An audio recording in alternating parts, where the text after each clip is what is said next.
नमस्कार दोस्तों, आपका स्वागत है। आज जो हम कहानी देखने वाले हैं वो एक सच्ची कहानी है। ये जिस लड़की की कहानी है उसका नाम है नैन्सी। नैन्सी हमसे ये कहती है कि एक जीवन में उसका एक बहुत बड़ी दुर्घटना में दुर्घटना हुई थी और वो बहुत ज़्यादा ज़ख्मी हो गई थी उस दुर्घटना में। उस दुर्घटना में वो ये कहते हैं कि एक गाड़ी ने उसको ठोकर मारी थी और उसके बाद उसको कुछ भी याद नहीं कि उसके साथ ये क्या हो रहा है।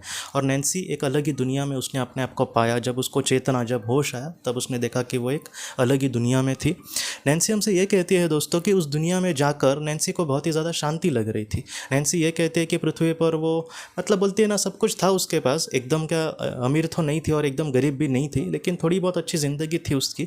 लेकिन फिर भी कुछ लोगों का, आपको भी पता होगा, कि समाधान नहीं होता। उनको ये लगता है कि और के कुछ चाहिए, वो मिलने के बाद भी थोड़ा सा समाधान नहीं होता। उनकी अपेक्षाएं जो होती है वो हमेशा दूसरों से ही बढ़ती रहती है, दूसरों से अपेक्षा करते रहते हैं। और अगर इनके जीवन में इनको समाधान ना मिले तो ये ऐसे समझते हैं कि इसके लिए जिम्मेदार कोई और है। तो ऐसा कुछ स्वभाव था नैन्सी का।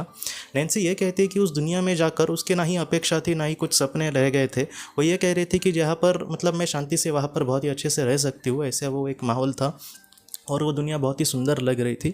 उसके बाद नैन्सी के सामने एक आत्मा आई दोस्तों, और उस आत्मा ने नैन्सी को ये कहा कि तुम अब कैसा महसूस कर रही हो। तो नैन्सी ने ये कहा कि मैं पृथ्वी पर बहुत ही ज़्यादा दुखी थी, लेकिन अब मैं सच में बहुत ही खुश हुई यहाँ पर, और मैं आपके भी आभार मानती हूँ कि आपने मुझे इतनी सुंदर दुनिया में लाया। उस पवित्र आत्मा ने कहा कि तुम अपनी ज़िंदगी में बहुत ही अच्छे से आगे नहीं बढ़ रही, इसलिए ये तुम्हारे लिए अनुभव महत्वपूर्ण था।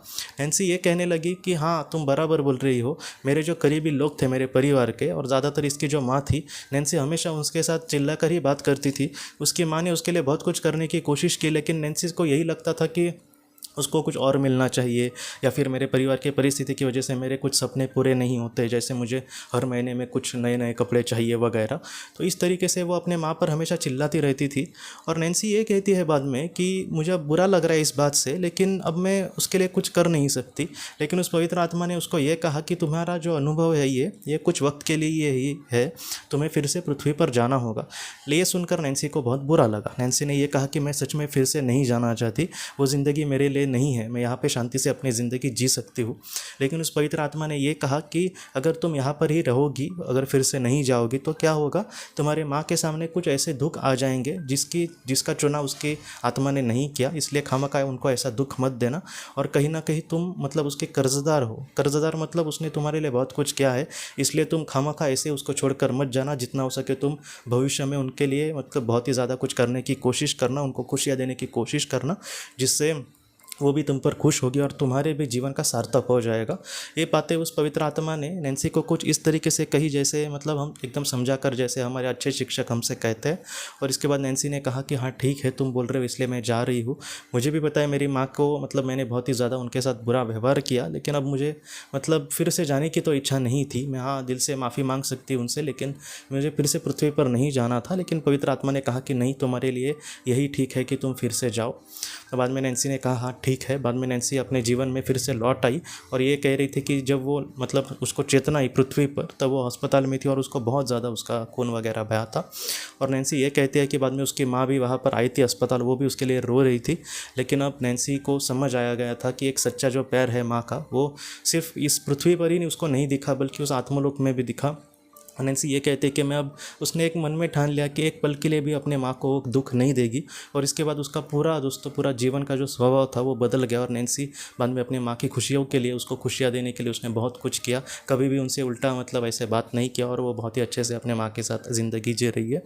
ये जो कहानी है नैन्सी की, वो हमें सबसे बड़ी तो सीख ये देती है कि हमारे जो करीबी लोग हैं, जितना हो सके इनके साथ हमें अच्छा बर्ताव करना चाहिए।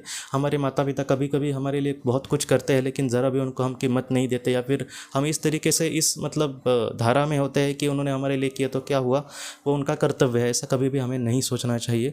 अगर जब हम माता पिता खुद बन जाएंगे और अपने बच्चे जब हमारे बारे में ऐसा कुछ सोचेंगे, तब वो जो दुख होगा ना, तब हमें पता चलेगा।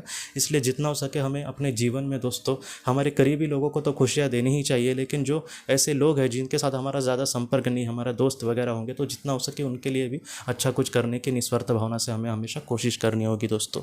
तो दोस्तों, हम अपनी अगली वीडियो में किसी नए विषय को लेकर मिलेंगे। तब तक आप अपने परिवार का ख्याल रखना। आपका बहुत बहुत धन्यवाद। ज़िंदगी की रोशनी ये एक कंसल्टेंसी है जो ऐसे लोगों को मदद करने की कोशिश करती है जिन्होंने किसी अपने को खोया है या फिर जो लोग अपने जीवन में बहुत ही ज़्यादा दुखी है। जो लोग इस संस्था के साथ जुड़ते हैं उनको इस विषय की किताबें और जानकारी भेजी जाएगी। इसके साथ साथ जो लोग पास्ट लाइफ रिग्रेशन थेरेपिस्ट के पास नहीं जा सकते, अगर वो घर पे अभ्यास कर सके, इस वजह से उनको पास्ट लाइफ रिग्रेशन की ऑडियोज़ भी भेजी जाएगी। और इसके साथ साथ ध्यान में एकाग्रता बढ़ाने के लिए कुल मिलाकर 5 ऑडियोज़ भी उनको भेजी जाएंगी।